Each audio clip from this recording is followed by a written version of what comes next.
भक्ति की यात्रा गुरु के मार्गदर्शन में, देखिए मनमुखी भजन नहीं चाहिए, भजन गुरुमुखी चाहिए।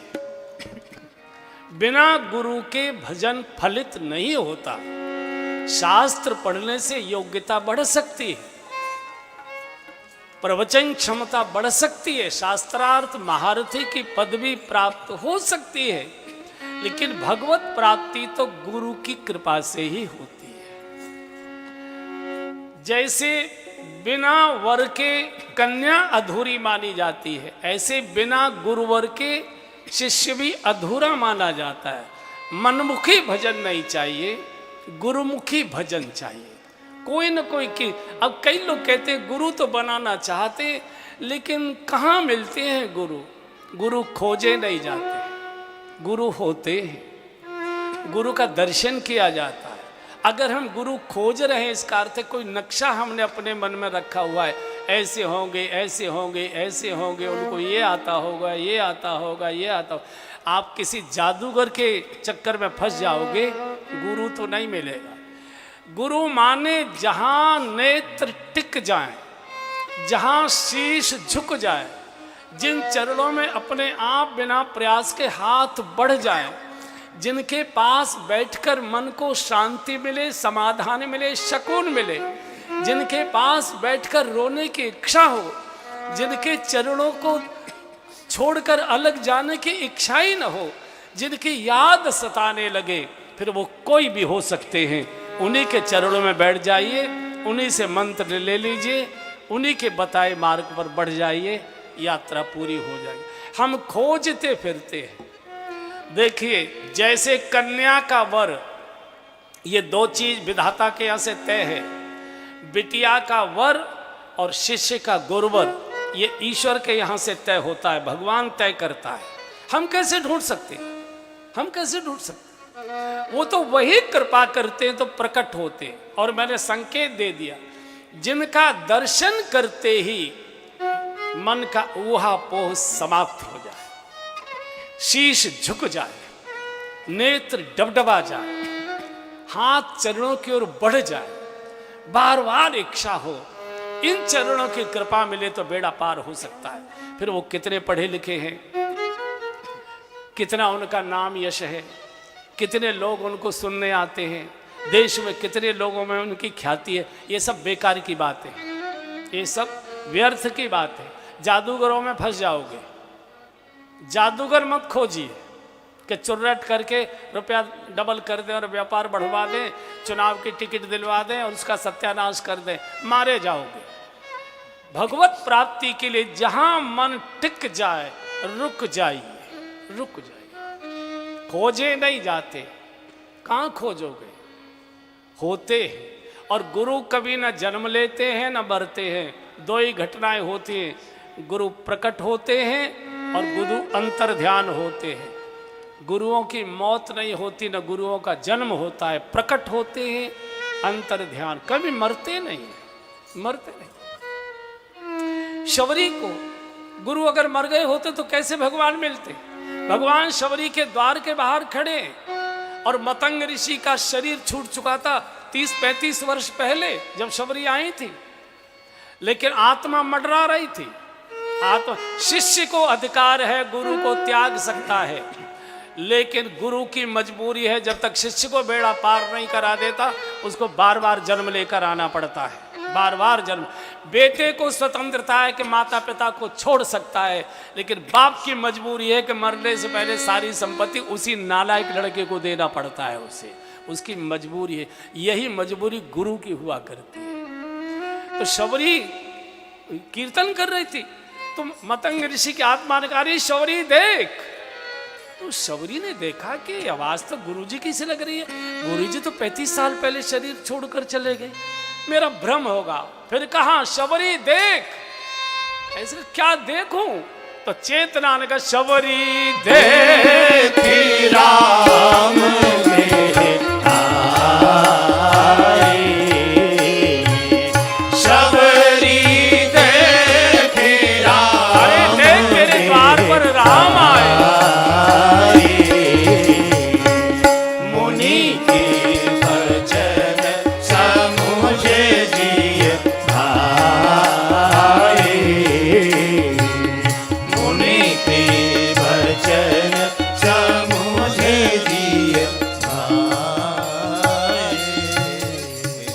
गुरुओं की मृत्यु नहीं होती, गुरु अंतर्ध्यान होते हैं और प्रकट होते। शबरी देख तेरे द्वार पर राम आ गए, क्योंकि जब तक शिष्य को भगवत प्राप्ति नहीं होती गुरु को चैन नहीं पड़ता है।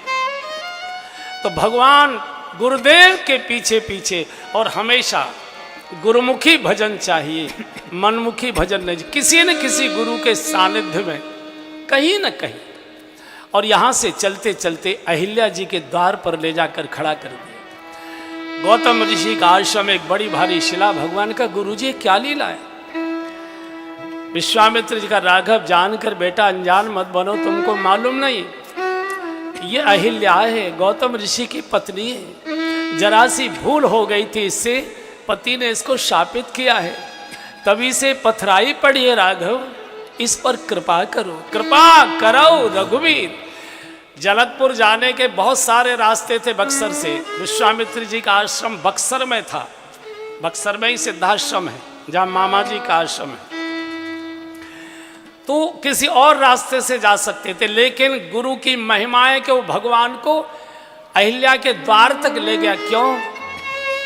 बहुत छोटी भूल के कारण से बहुत बड़ा दंड भोग रही थी, और भगवान से प्रार्थना करता है गुरु राघव, गौतम नारी शाप बस और उपल देह धरि चरण कमल रज चाहती, अब कृपा करहु रघुवीर। राघव कृपा करो बेटा, तुम्हारे चरणों की पावन रज चाहती है।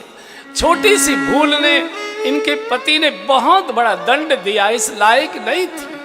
अहिल्या जी का प्रसंग बड़ा मार्मिक प्रसंग है, हम सबसे जुड़ा हुआ प्रसंग है। अहिल्या बुद्धि की प्रतीक है, और बुद्धि कई बार भ्रमित हो जाती है। बुराई में भी बुद्धि कई बार अच्छाई दिखा देती है और आदमी फंस जाता है। भूल सबसे होती है, अहिल्या से भी हुई, हमसे भी हुई। अहिल्या को मुक्त करने के लिए भगवान चलकर दरवाजे पर पहुँचे। हम सारे देश के तीर्थों में मारे मारे घूमते तो भी मुक्ति नहीं हो पा रही। कारण अहिल्या जी ने जो अपराध किया, भूल की, वो छुपाया नहीं। पतिदेव आए, सीधे सीधे कह दिया मेरी तो बुद्धि पर पत्थर पड़ गए, आपको जो दंड देना दो, रखना है रखो, निकालना है निकाल। छुप कर नहीं बैठी, दरवाजे के बाहर आकर बैठ गए, जिसको जो गालियां देनी। और बंधुओं, भूल सबसे होती है, ऐसा एक भी व्यक्ति नहीं है कि जो भूल नहीं करना। भगवान कहते भूल करना अपराध नहीं है, भूल को छुपाना अपराध है, और भूल को रिपीट करना महा अपराध है। एक बार भूलो, भगवान कहता रोज भूल कर, नई नई कर, मुझे बता दे, मैं क्षमा करूँगा। लेकिन जो भूल कल हो गई, वो अगर आज पुनः वही हो रही है, इसका अर्थ है जानबूझकर हो रही है, और जानबूझकर किए को भगवान भी क्षमा नहीं कर सकता। अवश्यमेव भोक्तव्यम कृतकर्म शुभाशुभम, वो किसी के आशीर्वाद से कटता नहीं। मालूम नहीं था, दोस्तों के साथ चले गए, कोका कोला समझकर 2 घूंट पी लिया, मालूम नहीं था। लेकिन उसी रंग का गिलास अगर अगले दिन भी हाथ में आ रहा है, इसका अर्थ है जानबूझकर आ रहा है, और जानबूझकर तो भोगना ही पड़ेगा। अहिल्या को कोई करोड़ों इंद्र भी पतित नहीं कर सकते। ये हमको शिक्षित करने के लिए महापुरुष लीला करते हैं। एक बार के बाद कभी दोबारा अहिल्या पतित नहीं हुई, कोई भूल नहीं हुई। हमारे जीवन में भूलें मौसम की तरह बदलती हैं। जो पाप कल किया था वही आज कर रहे हैं, वही कल करेंगे। आज कर रहे हैं, कल करेंगे, आज कर रहे हैं, कल करेंगे, कल किया था, आज कर रहे हैं, कल करेंगे। जैसे मौसम चक्कर घूमता है, जो झूठ कल बोला था वही आज बोल रहे हैं, वही कल बोलेंगे। जो रिश्वत कल ली थी वही आज ले रहे, वही कल लेंगे। जो मिलावट कल की थी वही आज कर रहे, वो कल करेंगे। इसको तो भोगना ही पड़ता है, इसको क्षमा नहीं। भगवान ने अपने दाहिने श्री चरण को रखा, अहिल्या बहुत रोई प्रभु। आज गुरु कृपा हो गई। जिस दिन मुझे मेरे पतिदेव ने शाप दिया था मैं बहुत रोई थी, लेकिन आज मेरी समझ में आ गया साधु क्रोध में भी आशीर्वाद ही देता है। अगर मैं मेरे ऊपर मेरे पतिदेव ये क्रोध नहीं करते तो आपके श्री चरणों का मैं कैसे दर्शन कर पाती। अपने मन की बात बोल रही है। मुनि शाप जो दीना अति भल कीना, मुनि शाप जो दीना अति भल कीना, परम अनुग्रह में माना, परम अनुग्रह में माना, देखूं भरि लोचन हरि भव मोचन, इह ही लाभ शंकर जाना, पर सत पद पावन शोक न सावन, प्रगट भई तप पुंज सही, देखत रघुनायक जन सुखदायक, सन्मुख होय कर जोरे रही, पर सत पद पावन। अहिल्या जी का उद्धार किया। यहाँ से चले गंगा जी के किनारे पहुंच गए, जहां जग पावन गंगा। ओहो, गंगा को देखकर प्रभु ठिठक गए। गुरुदेव, ऐसी दिव्य नदी तो मैंने देवलोकों में नहीं देखी, ये कौन नदी है? विश्वामित्र जी के नेत्र सजल हो गए। राघव, जानकर अनजान बनते हो बेटा। कोई पिता अपनी बिटिया को भूल सकता है? तुमको मालूम नहीं तुम्हारे श्री चरणों से प्रकटी श्री गंगा जी है। आज भगवान बिटिया के द्वार पर पहुंचे, और बाप जब बेटी के द्वार पर जाता है तो बेटी कितनी गदगद होती है। पुराने समय में पिता बेटी के नहीं जाया करते थे, मर्यादा का पालन करते थे। अब की बात अलग हो गई। बेटी के द्वार पर गए हैं आज। मुझे पूरी कथा सुनाइए। गंगा कैसे प्रकट, गाद सुन सब कथा सुनाई, जय प्रकार सुरसर मही आई। पाप नाशिनी श्री गंगा जी, सब प्रकार के मंगलों की मूल श्री गंगा जी। एक बार गंगा महिमा गा लेते। हम लोग संघ की शाखाओं में गए हैं, तो संघ की शाखा में गंगा जी की महिमा गाई जाती थी। तो आप में से कई बंधुओं को याद होगी, एक बार गाई। यह कल कल चल चल कहती, ताली भी बजाई, कहती गंगा धारा, युग युग से बहता आता, यह पुण्य प्रवाह हमारा।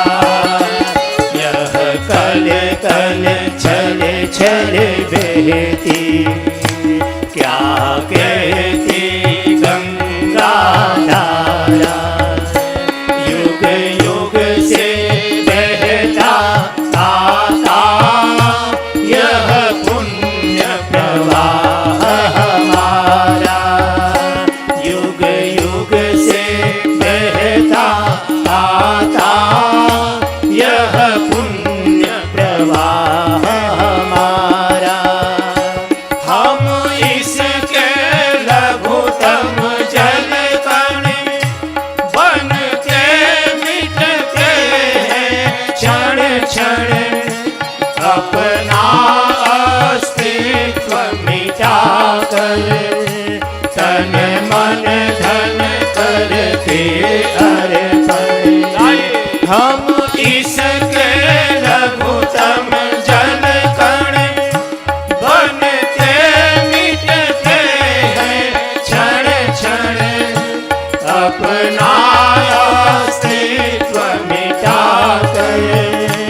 कितने ऋषियों ने शरण गई है।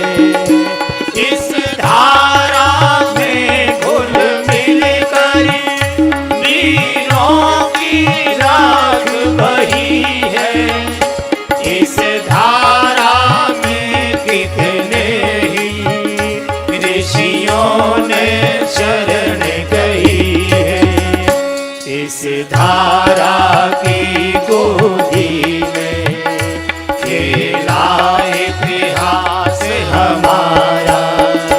युग युग से बहता आता यह पुण्य प्रवाह हमारा। युग युग से बहता आता यह पुण्य प्रवाह हमारा। यह कल कल छल छल बहती क्या कहती गंगा धारा। युग युग से बहता आता यह पुण्य प्रवाह हमारा। युग युग से बहता आता यह पुण्य प्रवाह हमारा। क्या इसको रोक सकेंगे? मिटने वाले मिट जाए। कंकड़ पत्थर की हस्ती क्या बाधा बन कर आए। क्या इसको रोक सकेंगे? मिटने वाले मिट जाए। कंकड़ पत्थर की हस्ती क्या बाधा बन कर आए। ढह जाएंगे गिरि पर्वत कांपे भूमंडल सारा। युग युग से बहता आता यह पुण्य प्रवाह हमारा। युग युग से बहता आता यह पुण्य प्रवाह हमारा। यह कल कल छल छल बहती क्या कहती गंगा धारा। युग युग से बहता आता यह पुण्य प्रवाह हमारा। युग युग से बहता आता यह पुण्य प्रवाह हमारा। एक बार दोनों हाथ उठाकर बोलिए श्री गंगा मैया की जय। पाप नाशनी श्री गंगा जी, सब प्रकार के मंगलों की मूल श्री गंगा जी, सब प्रकार की मनोकामनाओं को पूर्ण करने वाली श्री गंगा जी, जिनका नाम पतित पावन है प्रभु श्री राम, वो अपने पाप का प्रक्षालन गंगा स्नान करके करते हैं। घाट के ब्राह्मणों को, पंडितों को, पुरोहितों को सबको दान दिया है, भोजन कराया है। गंगा जी पर जाइए, कुछ न कुछ अपनी स्थिति के अनुसार कुछ न कुछ दान अवश्य करिए। और कुछ नहीं है तो किसी गाय को थोड़ा सा आटा ही गीला करके लोआ बना के खिला दीजिए। कोई न कोई किसी साधु महात्मा को एक कप चाय ही पिला दीजिए। कई लोग तो ऐसे होशियार होते, पुराने जूते छोड़े आते, नए पहने आते हैं किसी और के। दूसरे का दिलिद्दर पहने आए, घर में दिलिद्दर आ गया। जूता दिलिद्दर होता है, इसलिए जूते कभी नहीं चुराने चाहिए। शादी में माताएं बहनें चुराती है ना जूते, थोड़ी देर में ही वापस कर देती हैं, है ना।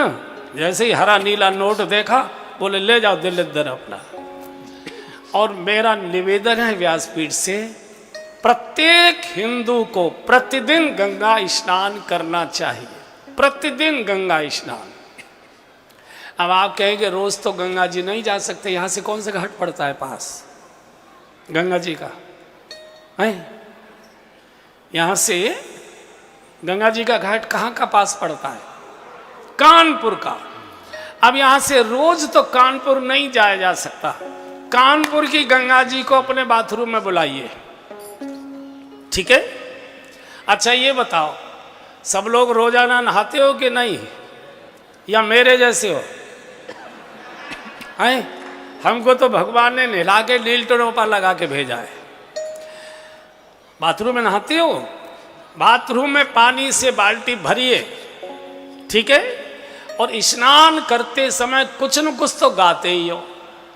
अच्छा कुछ नहीं गाने को होता तो ऊ करते कि नहीं करते? आप स्नान करिए, मग डालते जाइए, मैल रगड़ते जाइए। गंगे यमुने चैव गोदावरी सरस्वती नर्मदे सिंधु कावेरी जले अस्मिन् सन्निधिं कुरु। ये संस्कृत का श्लोक अगर याद नहीं रहता, हिंदी बोलो, हर हर गंगे जय शिव शंकर, हर हर गंगे जय शिव शंकर, हर हर गंगे जय शिव शंकर। आप कल से स्नान करिए बोलकर।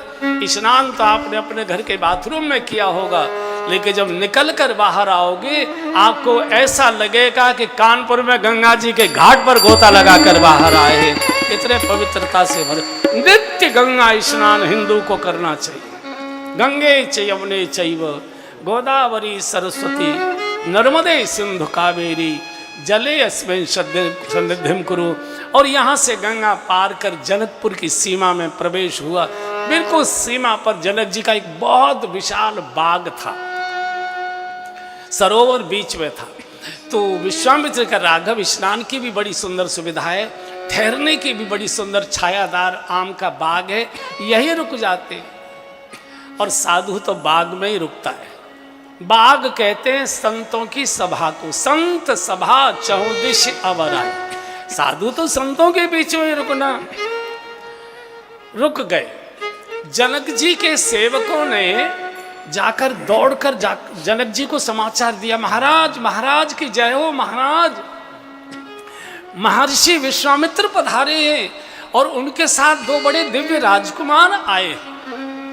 जनक जी अपने छोटे भाइयों को लेकर, सचिवों को लेकर, सेवकों को लेकर विश्वामित्र जी का दर्शन करने बाग में आते हैं। इस समय विश्वामित्र जी ने दिव्य नेत्रों से देख लिया जनक जी आ रहे हैं, और राघव इतने शिष्टाचारी है कि जनक जी आएंगे तो ये खड़े होकर स्वागत करेंगे।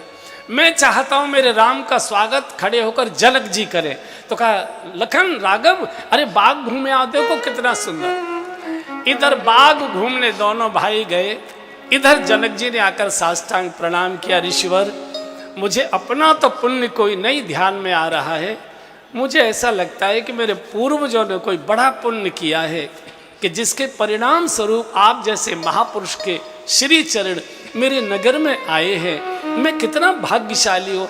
तो विश्वामित्र जी कुशल क्षेम पूछ रहे थे, कहो राजन कैसे हो, परिवार सब ठीक है, राजकाज सब कोई दिक्कत तो नहीं है।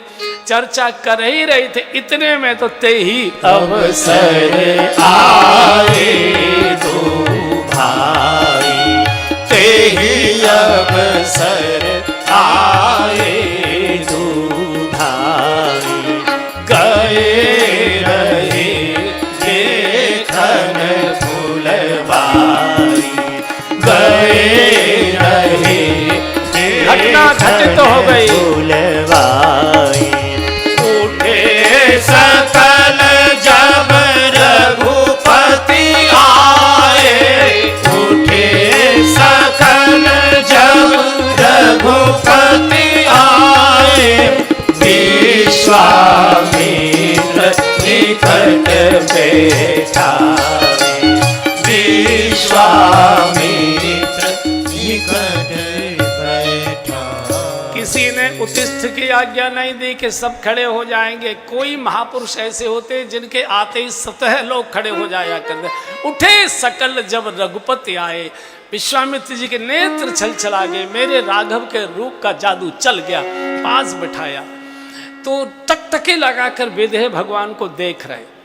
तो विश्वामित्र ने कहा कि ऋषिवर और बताओ कोई नई बात। बोले गुरुजी ये बात है तो थोड़ी बाद में करना, पहले ये बताइए कहो नाथ सुंदर दो बालक, ये बालक ही कि बालक है? तो विश्वामित्र ने कहा कि तुमको क्या लग रहा है? जनक जी ने कहा मुझे तो ऐसा लग रहा है कि वेदांत में जिस ब्रह्म की न इति न इति करके व्याख्या की गई है, वही वेदांत का निर्गुण ब्रह्म दो रूप धारण करके आ गया। तो विश्वामित्र जी कुछ बताना चाहते थे, भगवान ने संकेत कर दिया से, नहीं गुरु जी बात मत खोलिए, मुश्किल हो जाएगी। विषयांतर कर दिया। ये दो दशरथ के ढोठा, ये श्री दशरथ जी के दोनों पुत्र हैं, ये उनका बड़ा बेटा राम है, ये उनका छोटा बेटा लखन है। मेरे यज्ञ की रक्षा करने आए थे, मैंने सोचा तुम्हारे धनुष यज्ञ का भी दर्शन कराता चलूं। जनक जी ने कहा कि गुरु जी आप तो साधु हो, आप तो विरक्त हो, तपस्वी हो, आपको तो वन में रहने का अभ्यास है, भूमि शयन करने का अभ्यास है। ये तो राज परिवार में बड़े लाड़ दुलार से पले हैं, मखमल के गद्दों पर विचरण करते, शयन करते, ये भूमि शयन कैसे करेंगे? आज्ञा हो तो राजभवन में ले चले। बोले चलो। और इसी को साधुता कहते बंधुओं। जो वस्तु से, विषय से और व्यक्ति से अप्रभावित रहता है वही साधु है। वेश उसका कोई भी हो सकता है। जो व्यक्ति में डूबा है, विषय में डूबा है और वस्तु में डूबा है, वो संसारी है, गृहस्थी है। रंग के कपड़े कोई भी हो सकते हैं, कोई भी हो सकते हैं। जो भी वस्तु में डूबा है तो चलो। और साधु पर इसका कोई फर्क नहीं पड़ता। जाई विद राखे राम ताई विद, महलों में राखे चाहे झोपड़ी में वास। जो साधु वस्तुओं में उलझा है, व्यक्तियों में उलझा है और विषयों में उलझा है, वो रंग से साधु हो सकता है, आत्मा से वो गृहस्थी है। अगर साधु को कोर्ट में खड़े होकर आश्रम का केस लड़ना पड़ रहा है कि मेरा आश्रम में इन्होंने कब्जा कर लिया, वो साधु तो नहीं है, वो कुछ और हो मुझे मालूम है। घर से चले थे तो ये सोच कर नहीं चले थे कि आश्रम मिलेगा, ठाठ से रहेंगे, गाड़ियां मिलेगी, ऐसा। अरे करतल भिक्षा तरतल वासा, मिलेगा तो नहीं मिलेगा तो जैसे होगा जाई विद राखे राम। लेकिन जो संपत्ति के लिए, जमीनों के लिए, आश्रमों के भवनों के लिए कोर्ट में खड़ा, जो जज साष्टांग प्रणाम करते हैं साधु के सामने, वो माई लॉर्ड करना पड़ रहा है, उसके सामने खड़े होकर गिड़गिड़ाना पड़ रहा है। साधु कहते उसे हैं कि जाई विद राखे राम, घी गुड़ घना, कभी मुट्ठी भर चना, कभी उसको भी मना, तो अभी कोई चिंता की बात नहीं। उसको साधु कहते जो सधा हुआ है, जो सधने की कोशिश कर रहा है वो साधक है, जो सध गया वो साधु है, और जो दूसरों को साध रहा है वो सिद्ध है। तीनों में अंतर है। साधक वो जो सधने का प्रयत्न कर रहा है, साधु वो जो सध गया, और सिद्ध वो जो दूसरों को भी साधने की कोशिश कर रहा है। जानकी जी जिस भवन में निवास करती थी उसको खाली कराया गया, और भगवान तो भक्ति के भवन में ही निवास कर सकते। तहाँ वासुलय दीन भवाला, बिल्कुल यही समय था बंधु और बहनों जिस समय आप इस मंडप में बैठे। लक्ष्मण जी की नगर देखने की बड़ी इच्छा थी। सच बात तो है कि भगवान की देखने की इच्छा थी। भगवान ने कहा गुरु जी लक्ष्मण को जरा ये क्या है इसका नाम, बाराबंकी देखने की बहुत इच्छा हो रही है। जैसे यहाँ बड़े बूढ़े बैठे, नाराज मत हो जाइए। रिमझिम वर्षा होने लगी तो बुढ़े का मन करता है चीला बना लो, पकौड़ी बना लो, पुआ बना लो। बुढ़ा कहे कैसे, जीव तो अपनी लपलपा। तो क्या कहता है, अरे भाई बच्चों को थोड़ा चीला बीला बनाओ, थोड़े पकौड़ी बनाओ। अरे बच्चों को तो एक आदमी मिलेगा, थाल तो ये सब उठेगा बुढ़ा। तो बिल्कुल भगवान ने वही कहा, तो कह दिया जाई देख आवहु नगर, और सुख निधान दो भाई, करहु सुफल सबके नयन, बेटा सुंदर बदन देखा। ये विदेह नगरी है। ये देह को और असत्य मानते हैं, ब्रह्म सत्य जगन मिथ्या मानते हैं। इन मिथ्या मानने वालों को भी देह धर्म का दर्शन कराओ कि बिना देह के भजन भी नहीं हो सकता, बिना देह के परोपकार भी नहीं हो सकता। देह व्यर्थ नहीं होती, व्यर्थ हम कर देते हैं अपने कुकर्मों से। देह तो भगवत प्राप्ति कराती है। और जैसे ही भगवान मार्केट में आए, सायंकाल के समय माताएं बहनें खरीद फरोख्त बहुत करती हैं, बड़ी भीड़ बाजार में। और इन्होंने जैसे ही देखे दो राजकुमार, अरे अपने अपने जो पैकिंग किए के सामान थे छोड़ छोड़ के भागे एकदम, और हल्ला मच गया। देखन नगर भूप दोए आए, पता नहीं कौन है इतना ही सुंदर राजकुमार, हमने कभी ऐसा रूप देखा ही नहीं। चर्चा कर रहे हैं कौन है, कहाँ से आए। भगदड़ बधाए धाम का सब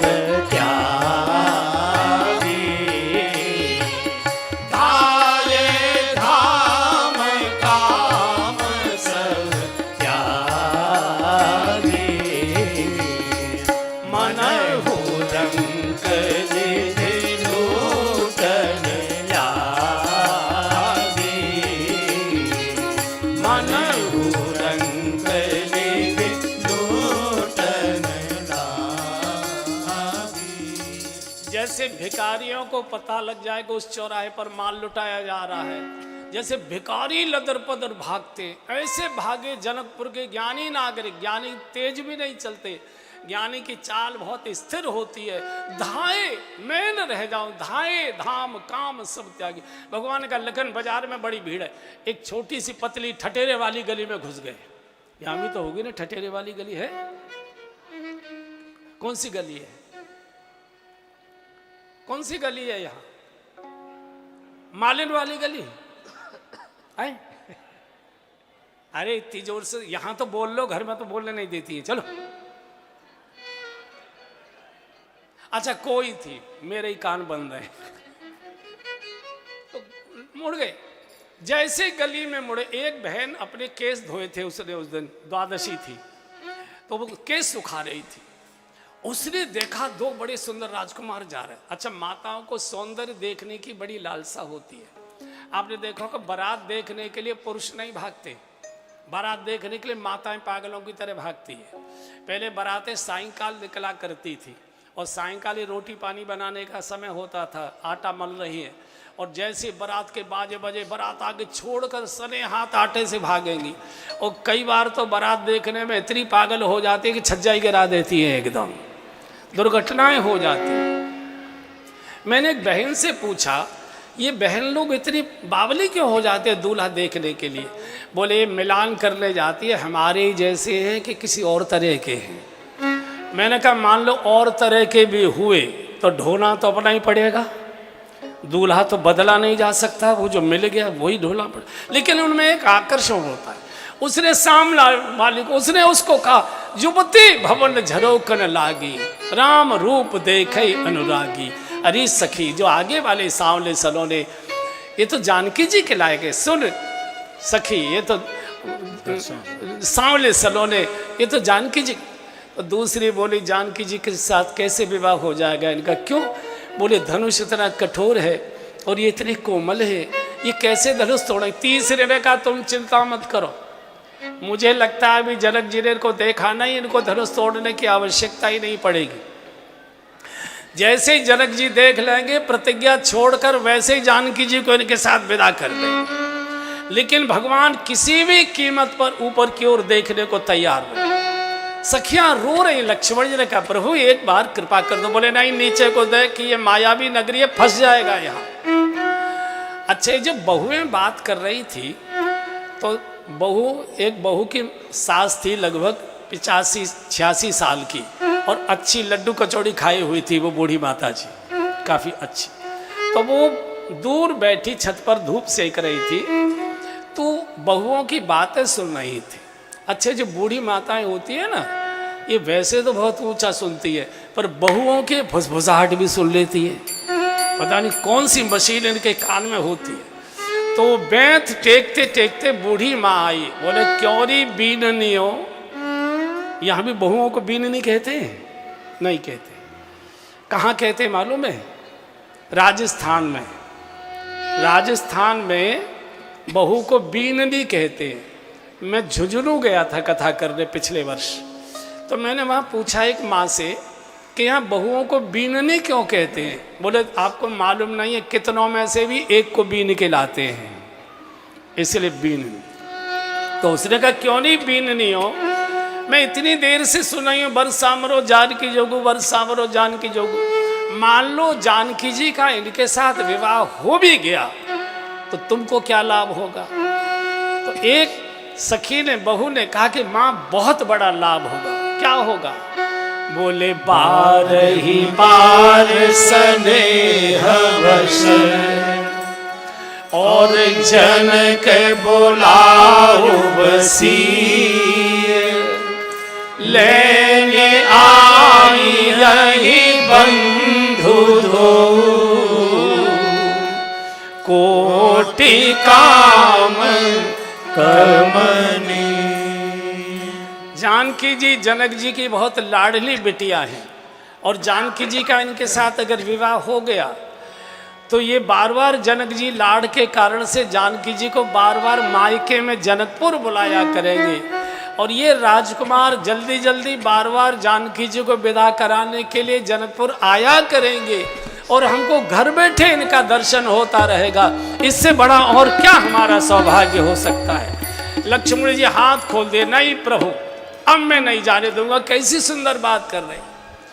एक बार भगवान ने जब ऊपर की ओर मुखमंडल किया, मूर्छित हो कर गिर पड़ी। जब प्रभु चले तो जोर जोर से रोने लगी। भगवान ने कहा अब क्यों रो रही हो, दर्शन तो हो गया। बोले हमारी भी व्यवस्था करिए। बोले क्या मतलब?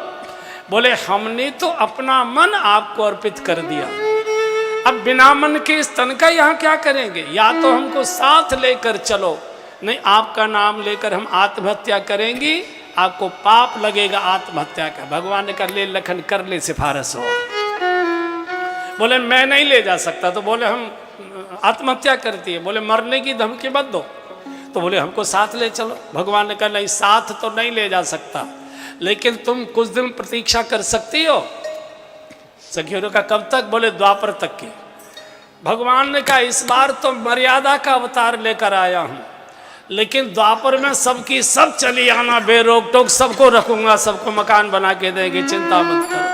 तो जनकपुर की नारियों को द्वापर की भगवान कृष्ण के रूप में जब भगवान अवतार लेते, सब पूरा नगर आज केवल एक ही चर्चा है, बरन छबे जहाँ तहाँ सब लोग, बरन छबे जहाँ तहाँ सब लोग, बरन छबे जहाँ तहाँ सब लोग, बारानाथ छवि जहाँ तहाँ सब लोग, तब से देखिए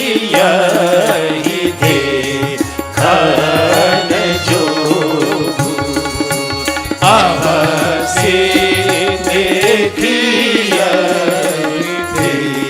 खान जो। आज जनकपुर के हर चौराहे पर, हर पार्क में, हर चाय की दुकान पर, हर रेस्टोरेंट में, हर घर में, हर आंगन में एक ही चर्चा हो रही है। अगर कुछ दर्शनीय है तो ये दोनों राजकुमार हैं। अवश्य देखिए देखन जोगु। जो अभागे रह जाएंगे वो रो भी नहीं पाएंगे अपने अभागेपन के लिए। चारों ओर एक ही चर्चा। बिल्कुल वो स्थिति हो गई जनकपुर के नागरिकों की जैसे भगवान श्री कृष्ण जब व्रत छोड़कर द्वारिका चले गए और हमारे ब्रज के, वृंदावन के, ब्रजमंडल के साधुओं की विरह में जो दशा हो गई, बिल्कुल वही दशा आज जनकपुर की सखियों की हो गई। जो वृंदावन के साधु कहते उलाहना देकर भगवान को, वही ये नारियां कह रही हैं।